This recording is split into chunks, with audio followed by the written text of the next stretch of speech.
টিকবে না।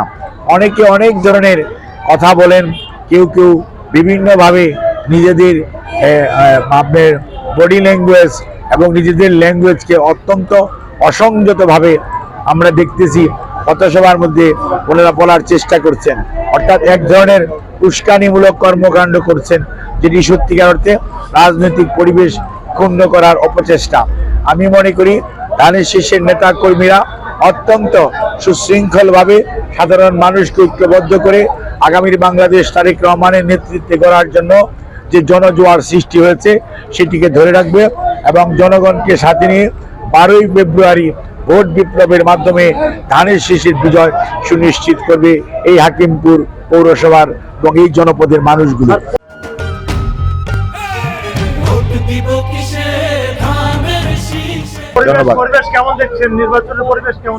নির্বাচনের পরিবেশ আজ পর্যন্ত যেটি আছে সেটিকে খুব খারাপ বলবো সেটি না, তবে এখানে আমরা দেখতে পাচ্ছি যে নির্বাচন কমিশন ওনারা নোটিশ দিয়েছেন যে রং বেরঙের 4 রঙের ফেস্টুন করা যাবে না বা ব্যানার লাগানো যাবে না, শুধু সাদা কালো করতে হবে।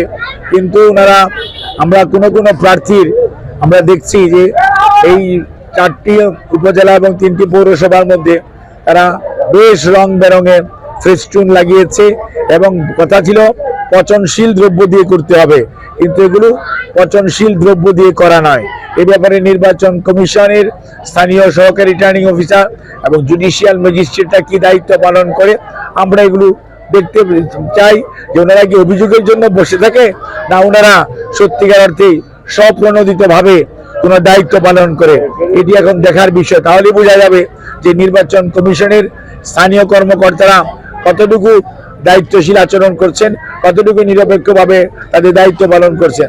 আমরা আশাবাদী তারা নিরপেক্ষভাবে দায়িত্ব পালন করবেন, কারণ ভোটাররা কিন্তু এবার সচেতন।